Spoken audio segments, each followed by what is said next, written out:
Hola, buenos días a todos. Hello and good morning, everyone. From rainy Washington, D.C.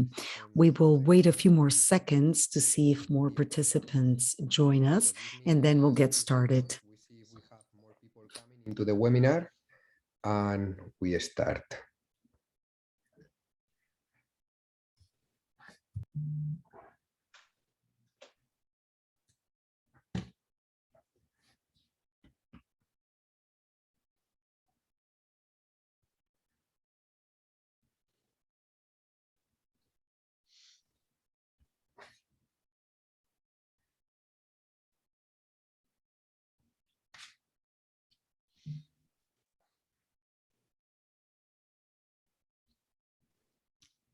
I'm pretty tempted to wait until 400, but I think I'm gonna start now. Bueno, muy buenos días. Bienvenidos a este evento. Good morning. Good morning and welcome to this event. This is gonna be an event that is gonna be in Spanish and English. The conversation is gonna be bilingual. So if you want to listen to the original conversation, you just have to stay here. If you prefer to listen in English, Spanish, or Portuguese, you have a button down here that says interpretation, and you can choose the channel that you would like to listen the event in. Buenos días a todos. Este es un evento que va a ser en español y en inglés. Good morning. This event will be carried out in English and Spanish. If you want to listen to the original, feel free to stay on this channel. This is the floor channel, or else just go to the interpretation icon and pick the language of your choosing, English, Spanish, or Portuguese. I think this will be a very interesting conversation about children's minds, cash transfers, and about a revolutionary, groundbreaking study for the bank and how we can provide specific solutions for the recovery of Latin America and the Caribbean. This is key because the 2025 vision developed by the IDB is focused on that. Specific solutions for the inclusive and sustainable economic recovery of Latin America and the Caribbean. Now, for some opening remarks, I would like to introduce our Vice President for Sectors and Knowledge at the IDB, Benigno Lopez. Thank you, Pablo. Good afternoon, everyone. It's a pleasure to open the seminar on how to transform public policies on social protection and childhood for good. Our guests will demonstrate with data and evidence that cash transfers can have a direct impact on the development of children in our region. The pandemic has hit us hard. We have seen child poverty increase by as much as 25 percentage points in some countries. We have seen a nutritional crisis, an increase in abuse and violence. And we have also witnessed huge losses in learning. Our research, which are sharing with you in the chat box, suggests that all these factors could entail a loss of up to 4% in GDP in our region. At the IDB, our Vision 2025 focuses on recovery, on putting forth practical solutions for our countries to overcome the crisis. That is why this conversation is so important.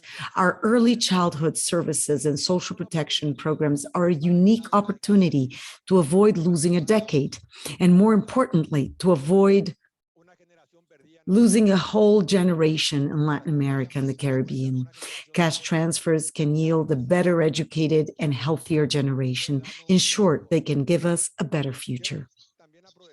I would also like to take this opportunity to thank the Early Childhood Development Innovation Fund and its partners such as FEMSA, the Bernard von Leer Foundation, the Maria Cecilia Soto Vidigal Foundation, Porticus, and the University of Oxford's Harnessing Global Data Project, ACTAN, as well as the INECO Foundation, among others. I will now give the floor to Florencia Lopez-Bo, IDB lead economist and early childhood specialist. Thank you very much. I hope that you can make the most of this wonderful day. Thank you. Thank you, Benigno. We know that growing in poverty plays a major role in a child's development, in school performance and development and future. Neuroscience has shown that neurological different connections vary depending on a child's environment and upbringing. A rich family child has heard 30,000 more words than a poor child, and that was shown in the 1990s. And a few weeks ago, a groundbreaking study was published showing the impact of poverty reduction on baby brain function. Today, we have with us one of its authors, Yoshikawa. He's a professor at New York University and a global expert in early childhood. He has evaluated programs and developed them in Latin America, in the Middle East, in the United States, and he's also a member of the National Academy of Science in the United States. He was part of the President Biden's task force on education, and he was also keynote speaker at the National Academy of Social Sciences at the Vatican, where he spoke about refugees and education, which is a topic of expertise for him, especially he did a lot of research in Jordan and Lebanon. This is the first experimental assessment of unconditional cash transfers on brain development. It was done in 4 cities in the United States. And during this webinar, we will look at the impact at 12 months of age on children of having a non-conditional $4,000 a year cash transfer, which was done through monthly payments of $333 via debit cards. And that's so much for the introduction here. You have the floor now. Thank you.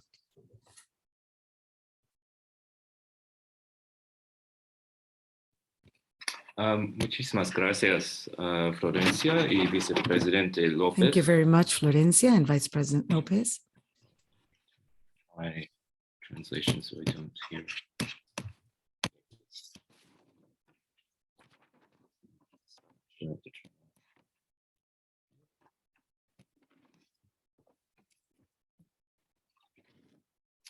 Quisiera agradecer también otros colegas del BID.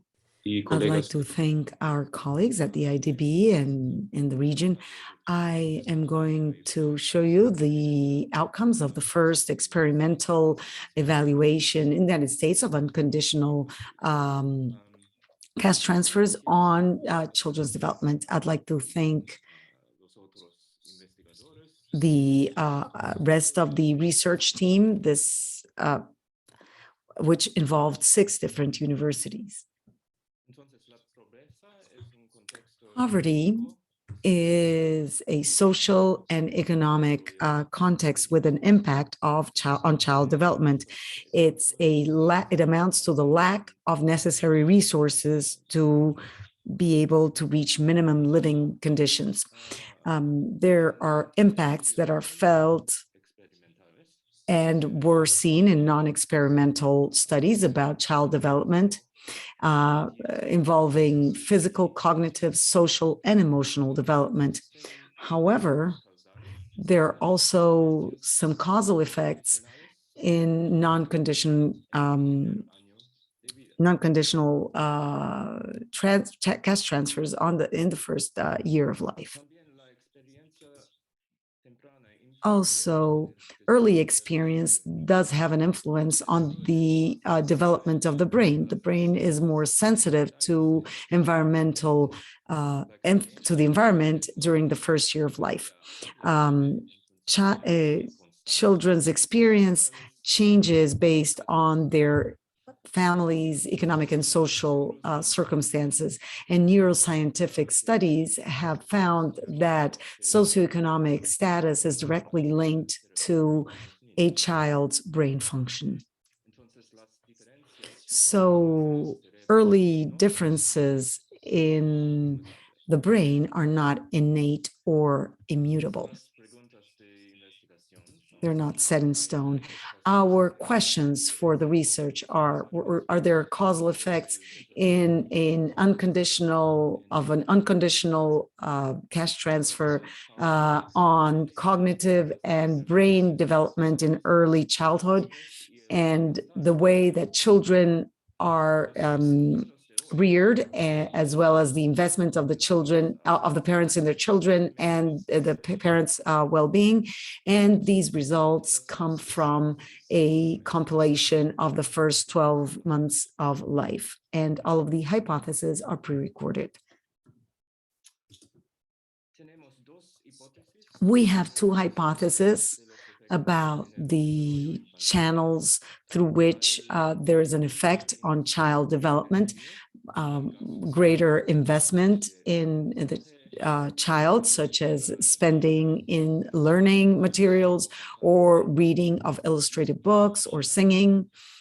And there's also a hypothesis on stress, parental stress reduction.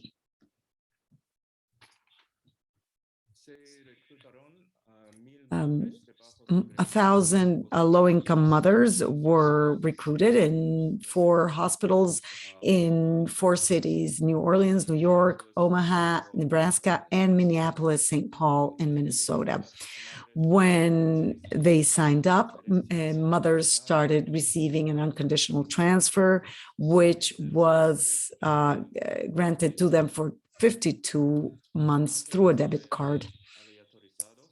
The groups were randomized to 2 groups: one high cash transfer group, which received $4,000 a year, and group number 2 received $240 a year, the so-called low transfer group.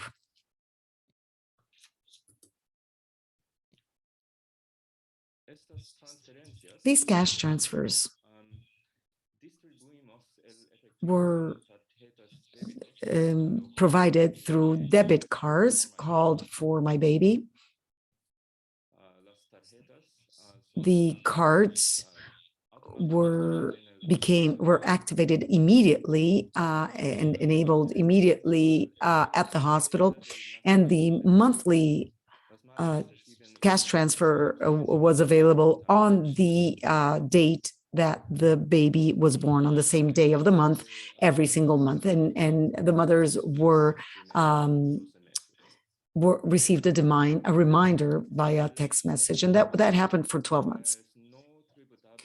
This is tax exempt, this cash, and as much as possible, it had no impact on the mother's eligibility for government benefits. What were the outcomes of our research?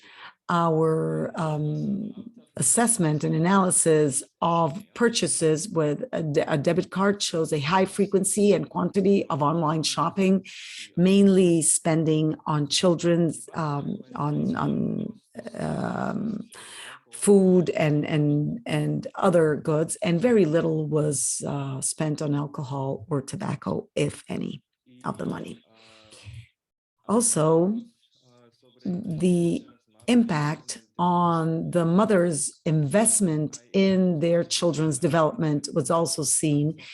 There's a positive impact in activities conducive to learning, such as illustrated books, singing, and storytelling.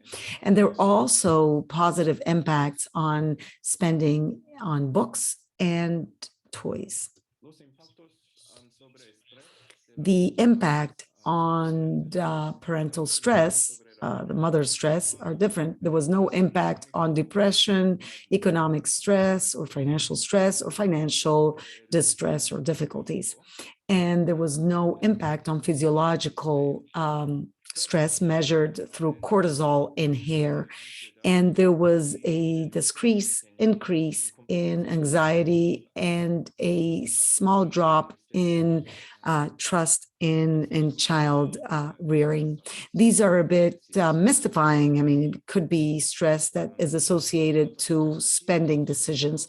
There are also qualitative there's qualitative information about the spending, but nothing in terms of what was informed by the mothers. As to the hypothesis about early brain development, we predicted that that the high transfer group would probably have a higher frequency, potency, and more of it than the low transfer group. That's what we hypothesized.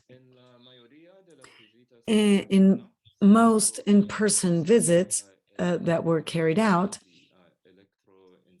an EEG was carried out at home using mobile equipment. And the data are high quality, usable data, and the sample is 411 interviewees in spite of the pandemic. There was also an impact in terms of the increase in child brain function activity. There were different frequencies that were found and a significant impact on a combined variable across the various frequencies. In sum, this is the first experimental evaluation of unconditional cash transfers for babies and mothers of small children in the United States. And the impacts included an increase in spending on books and toys and more stimulating activities for the children. There were positive effects on baby brain development, but there is no evidence of reduction in parental employment or increase in the use of alcohol, tobacco, or opioids. There is some evidence of discrete increase in parental stress. And these are the effects at the end of only 1 year in a 4-year period of intervention. I'd like to thank all of the communities and the families that have taken part in this project and the rest of the research team, as well as our financial backers. This is how far I can go in Spanish, so I will answer questions in English. Thank you. Thank you, Hiro. Thank you for this presentation about this groundbreaking research in terms of social policy and social protection and early childhood. And for this effort of doing this in Spanish, what can be better than having the author giving the presentation in Spanish? Before we go into Q&A session, which will last about 15 minutes, I have a few questions for you. This study shows that an unconditional cash transfer has an impact on brain activity. So there's higher frequency levels and more power there. And aside from that, we know that unconditional cash transfers entail less costs in terms of implementation and monitoring. So Hiro, what is the evidence about pros and cons of scaling up unconditional cash transfers versus conditional cash transfers, which is one of the questions that we hear from our counterparts in the region, and it came up last year during our regional policy dialogue. So in which context would it be preferable to have a conditional cash transfer instead of an unconditional cash transfer? Thank you, Florencia. That's a really great and complex question. Of course, this study can't compare the feasibility or the impacts directly of unconditional and conditional cash transfer. So we are not going to know that from this study. But in the United States context, it has been useful to demonstrate that a debit card mechanism can be successful. Certainly, this is a smaller sample than any national scale-up, but for example, for mothers who had no experience with banking, we were able to, in the hospital, start the process with them of registering a debit card and explaining how to use it. And virtually all of the mothers have been able to use that debit card successfully without much in terms of reports. Well, if they're stolen, we replace, we do, we have the usual kinds of services. But you're right that a conditional cash transfer requires data and a platform of understanding when conditions are met in different systems in health. in education, and so is very much embedded within the social protection policies for vulnerable families, I know, in this particular region. So there are uses of identifying the most vulnerable families that transcend conditional cash transfers and may inform the targeting of other kinds of services. So I think I would take this opportunity to say that we don't think that cash is going to solve all of the issues of inequality in early development, particularly after and during COVID, that we have to pay attention to parenting, to the mental health and well-being of parents, to the direct learning opportunities for children in childcare and early education environments. But we think that certainly cash transfers play an additional important role. And as we know from early childhood programs in this region, those platforms can serve as the basis for other forms of programming targeted to vulnerable families, such as parenting programs. Gracias, Hiro. Sí, y eso me da pie a mi segunda pregunta, entonces, ¿no? Porque sabemos que las transferencias... Thank you. And that is a good trigger for my second question. We know that transfers for 12 months by themselves won't have more than likely long-term impact. And we can't dispense with the need for direct intervention with regard to children and families, regular health checks at different venues, including care centers and also site visits. We know that transfers have been implemented swiftly in the region due to the health crisis. So the question would be, we agree that childhood services can't be replaced. It's not cash alone that's going to bring about the changes. But how do you think that these childhood services, especially in our countries, should reinvent themselves and change post-pandemic? What have we learned about delivering services to children during the pandemic, and how would that help us rebuild our services in the region? Well, this is turning more to the general experiences in early childhood development, but I know in this region, as well as the other regions I study, there have been many, many flexible and responsive efforts to build new modalities of programs to try to reach the more vulnerable, to harness national broadcast systems in radio and television, to partner with ministries around early learning, to build phone call and phone-based interventions that are innovative in combining modalities such as text and audio calls and WhatsApp, and tried to build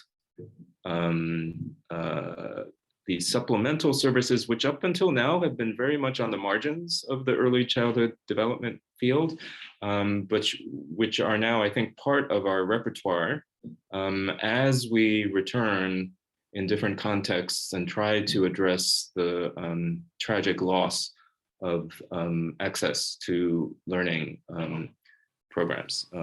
So this is absolutely a time in which we need to learn to address economic insecurity and poverty, increased poverty, increased mental health and stress, and the loss of early learning opportunities together. So we really have to take a multi-generational approach and consider these investments.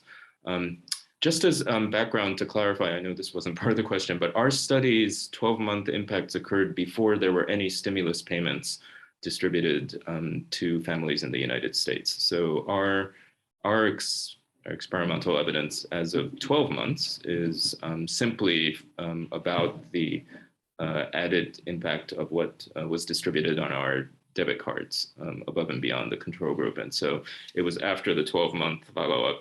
The kids are now turning, in the midst of turning 3, and we will next visit them in their homes at the age of 4. That's the plan. Súper, sí, muy importante la clarificación. That's some very important clarification. Yes, and your answer ties in with our work at the bank on the early childhood agenda, how these hybrid approaches have also served the needs of increasingly unprotected populations due to the pandemic.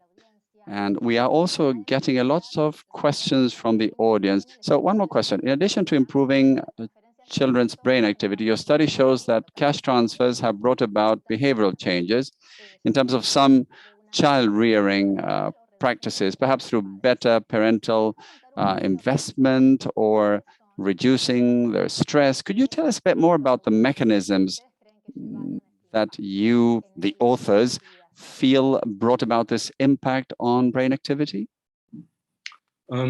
So far we have more evidence around the investment pathway.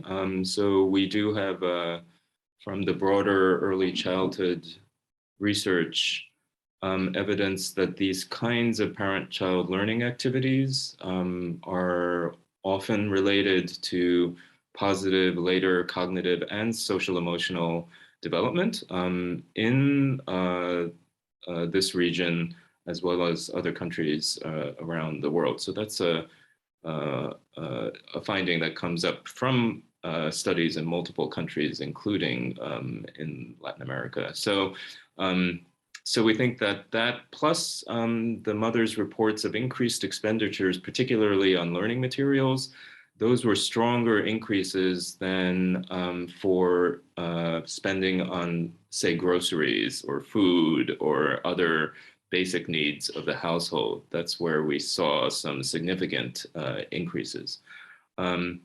At the level of stress, we're finding generally a lack of effects, except for those two exceptions of slight increases. And we don't know whether those will continue, but again, there may be some stresses associated with the very first year of life, which we know is a particularly dynamic a time of stress for families in terms of the attention that infants require. So we don't know yet whether that is specific to something about the first year, or whether that will continue. We are still at the very beginning of this study. Sí, es verdad, todavía les quedan 2 o 3 años de seguimiento. Andrea Calvo. Right, there's still another 2 or 3 years of follow-up. Andrea Calvo, I'm going to pick up a question from the audience, which has a lot to do with what you've just told us. From the municipality of San Pedro de Atacama in Chile, asks about mother's stress. Do you think that is related to the socioeconomic context, to poverty, or to the impact of transfers? I think you explained it was the impact of transfers, but perhaps you'd like to delve into that for Andrea? Yes, we don't hear, again, from qualitative interviews with mothers in 2 of the sites. They are pretty consistently positive about the transfer. Actually, even in the low cash gift group, where $20 a month can feel like a relief for families living in poverty. In generally, these are low-income neighborhoods in the United States. So, and we, again, don't see increases in economic hardship. I should mention we do see decreases in poverty and household poverty as expected, and increases in household income. So yeah, so we're a little bit puzzled by this stress pathway. We would hypothesize that the investment effects may be more likely to be associated with the brain activity results, but we are still in the midst of analyzing those results. And I should also say brain activity is not the same thing as cognitive development or social emotional development. And so we will be following up with direct measures of children's learning and development and executive function as well at age 4. So stay tuned. We should find out more in the next couple of years. Perfecto, sí, esas son medidas que hemos también aplicado en el banco en muchos. Excellent. Those are measures we have also used at the bank in many of our studies, evaluations and programs on early childhood. Claudia Zamora from Chile Crece Contigo, a Chilean program, asks what the standard was for defining the amount allocated to the treatment group. That's a great question. So we looked at the United States literature on the association of income increases with child development. Almost all of that research is on older children. We have virtually no evidence for 12-month-olds in the United States that is reliable around this. So we had to extrapolate from research conducted with older children, but the amount of $4,000 was associated with an effect size of about 0.20. In the US, both experimental and non-experimental literatures, again, largely for somewhat older children, I would say these are children, let's say ages 5 to 12 or something like that, in terms of effect on things like academic achievement or learning outcomes. We also thought that $4,000 a year was relatively within the realm of policy feasibility, as the amount of the one of the US anti-poverty programs, the Earned Income Tax Credit, is in this range of $4,000 or $5,000 a year extra for low-income families. Of course, that varies depending on the number of children in the household. So yeah, so those were two of the factors we thought about. The research literature, we tried to have enough of a sample to be able to detect a 0.20 effect size on children's outcomes, and also thought about the policy feasibility. Excelente. Acá Angie Pereira nos pregunta, ¿hubo algún entrenamiento? Excellent. Angie Pereira asks if there was any training. I think you mentioned this somehow. Was there some training regarding the use of the funds, not just the use of the debit card, some kind of financial education or some kind of education in that regard, Hiro? No, there was no financial training education at all. I would say the only content in the intervention was the For My Baby message on the actual card. Mm-hmm. And the fact that it comes on the monthly, I don't know what the word is, the monthly date of the child's birth, right? There's no word for that. So if the child was born on the 28th of February, it would come on the 28th of every month. So yeah, so that those are symbolic, perhaps symbolic in the sense that For My Baby, and the qualitative data do show that the mothers perceive this to be for their child. This is also different from transfers that extend to multiple children in the family. So we should Mm-hmm.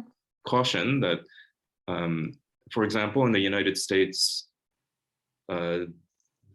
our intervention is only for one child, whereas President Biden's expansion of a child tax credit, which was distributed monthly for the second half of last year, was for multiple children in the family. So the same amount was then added for children under the age of 18. Whereas this focuses on one child, we are fundraising to look at the impacts on older children in the same families who, because of course, quite a large proportion of our families actually had some older children. So we'll be attempting to look at that in the next several years as well, to look at impacts on the entire household. Y eso es interesante porque las transferencias. And that is interesting because conditional cash transfers in Latin America are for the families. So often when you look at the impacts, you don't really know what child this was spent on, whether it was the eligible child that has to go to school or to a health check, or if this went to other children. So it's very interesting to see this design for the baby and as from the baby's birthday. We have a lot of questions. Sarah Reynolds asks, could you tell us about other interventions, perhaps non-causal, which had a similar impact in terms of the extent of the effect relative to a child's brain activity?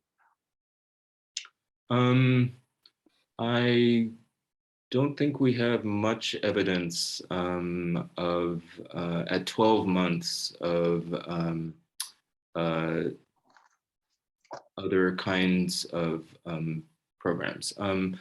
I did work with Natalie Brito here at New York University, who has a study in press on, it is not causal, but it is on the association of paid leave access, paid parental leave with infant brain activity. But for example, I think, and there's maybe a little bit for somewhat older kids around childcare quality, though I would say there's more of that literature is on physiological stress of the child than on brain activity. And so, very few studies at 12 months looking at intervention impacts on brain activity, but that's a great question. También está el estudio de follow-up que salió hace poquito. There's also the follow-up study that came out recently regarding the impact of a high-quality preschool on brain activity, but that's long-term, so it's not at 12 months of age either. Aranzazu asks, in practical terms, how does observing greater neural activity translate into, this is a question that many people are also asking. In other words, what does this mean? How does this translate specifically into better language, better functions, better socio-emotional development? So we have correlations in prior studies between early infant brain activity with these kinds of later outcomes, particularly, I think, around language, but we we'll need to look at this in our own data. And you're absolutely right. We don't have this evidence yet because we did not do any comprehensive 12-month assessment directly of children's cognition, for example. So we focused on brain activity at the 12-month point. At 4 months, we plan to get both direct child assessments of those kinds of outcomes, early cognitive, early social emotional, early executive function, as well as another a round of getting brain activity for the child, as well as getting physiological stress for both the child and the mother, for which we got, at 12 months, we only got hair cortisol, which is a measure of cumulative stress in the mother. So we did not get any direct measure of stress in the child. Excelente, será buenísimo tener tanta información adicional. Excellent. It will be great to have such a wealth of additional information. Andres Casas asks us, what are the assumptions regarding what you expect to find precisely when the child is 3, when they're 4? What do you expect to find? Some kind of attenuation? What's the assumption? So our initial study was planned for 3 years. Nuestro primer estudio estaba planificado a 3 años con los fondos que teníamos. Extend the payments to 4 years. So it is now a 4-year intervention. But our hypotheses around the 0.20 effect size on children's development were originally for the 36-month age point.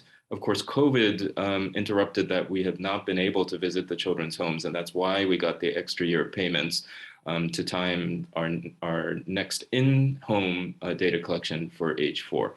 But we do hypothesize effects on cognitive, social, emotional, executive function, language in particular of the children, and impact on the investment and stress pathways. So we'll continue to be investigating those. At age 2 and age 3, we have been doing phone surveys with the mothers to get at additional information on the investment and stress pathways. But again, we've been limited by COVID in our inability to go in and actually measure child outcomes.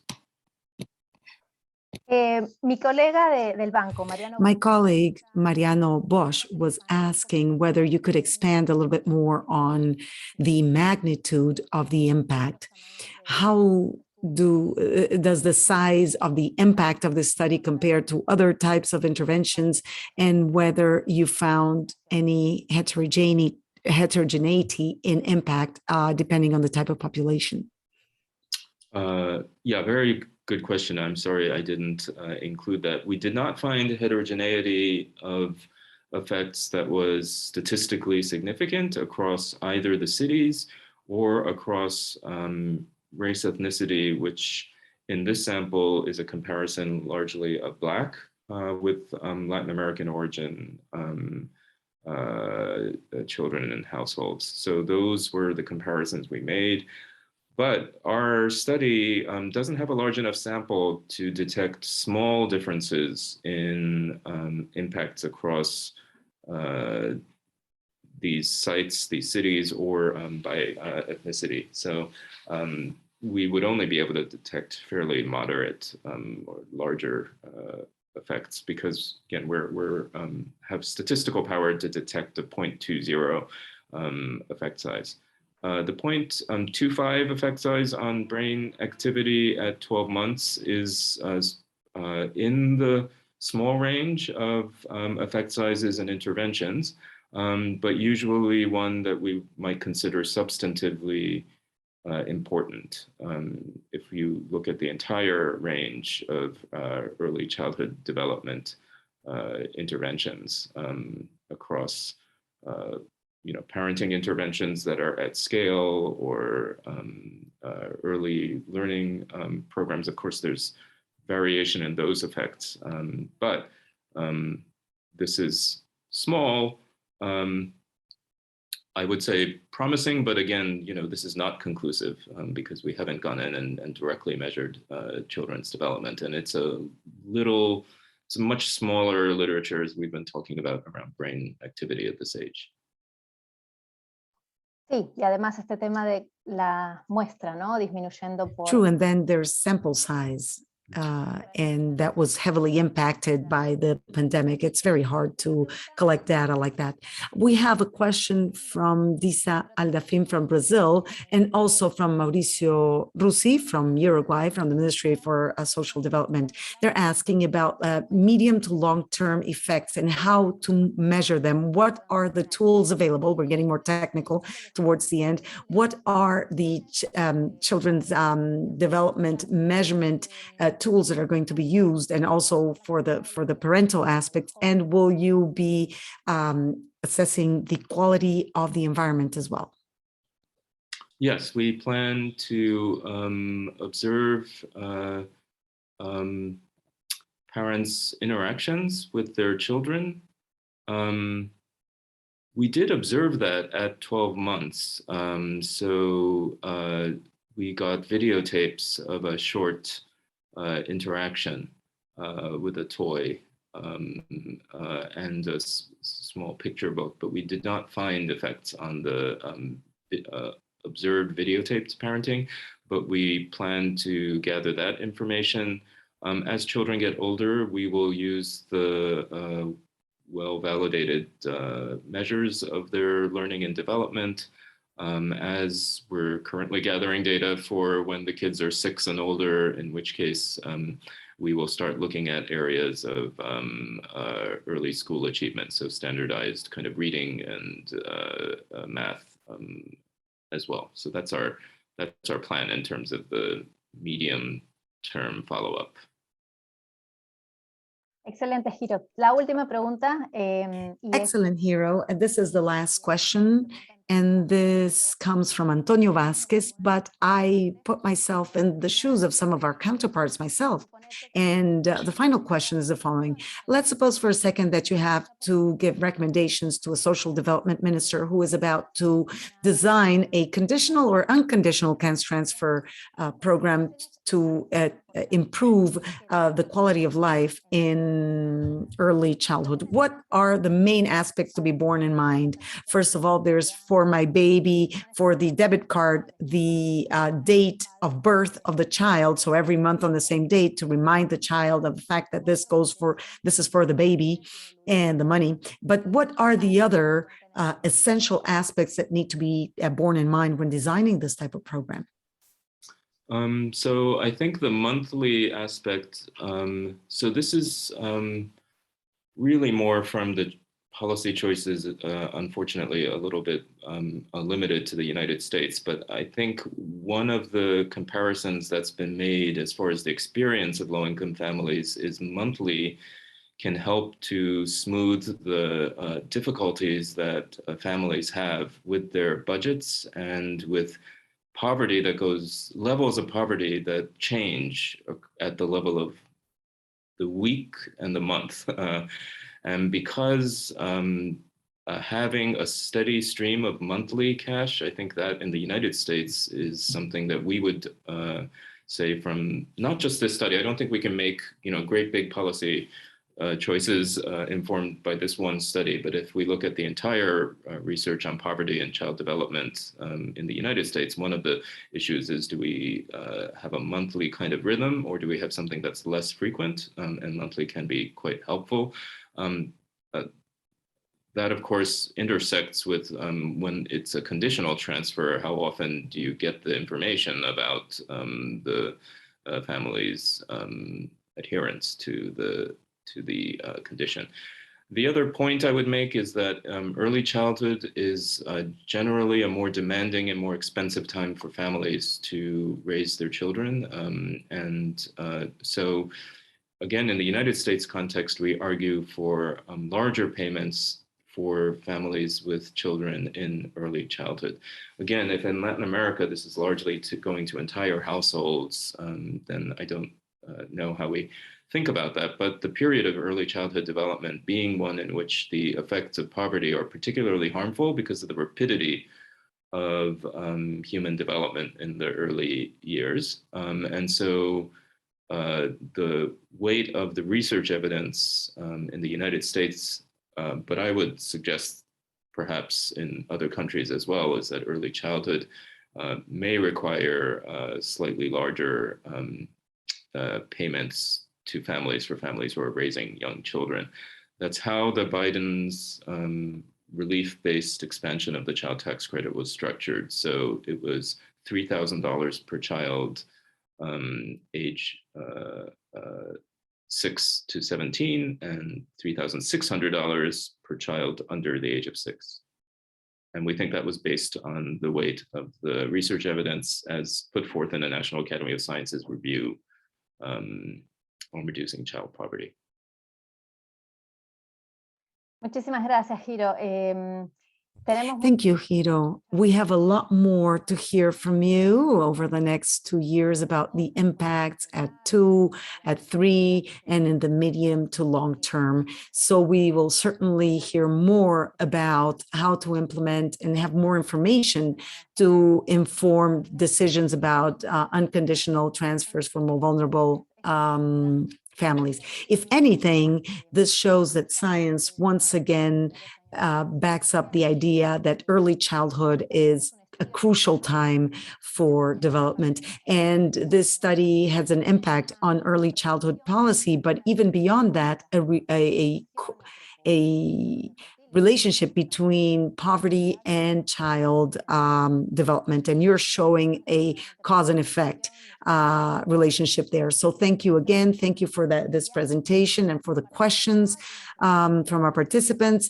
We have shared, as has our Vice President, several documents and background documents, including the article, the PNAS research article. We'd like to invite you to visit our website with information about this, about in Latin America and the Caribbean. And all of this is part of an effort that we're making at the IDB to facilitate experience sharing opportunities within the region and beyond. el Desarrollo Infantil, a sus socios, FEMSA, la Fundación Van Leer, la Fundación María Cecilia Souto Vidigal, Porticus y también a la Universidad de Oxford en el marco del proyecto Harnessing Global Data, donde hemos hecho muchos trabajos en relación a infancia y pandemia, ECDAN y la Fundación INECO. Nuevamente, muchísimas gracias, Hiro, y a continuación nuestra vicepresidenta ejecutiva, Reina Irene Mejía, nos va a dirigir unas palabras de cierre. Muchísimas gracias. Quiero felicitarlos por esta interesante conversación en la que hemos aprendido mucho. Y agradecerte, Hiro, muy especialmente por haber compartido con nosotros los contundentes resultados del estudio que sin duda tienen una relevancia para América Latina y el Caribe en la formulación de políticas públicas, en especial en este periodo de recuperación post-pandemia.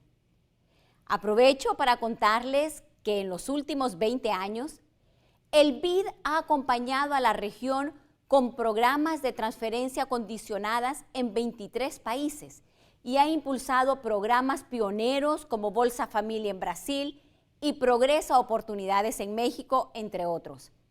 La mayoría de estas transferencias se pagaron a las mujeres de los hogares beneficiarios. ¿Y qué logramos con esto? Logramos mejorar la nutrición infantil, aumentar la matrícula y asistencia escolar y aumentar el uso de los servicios de salud.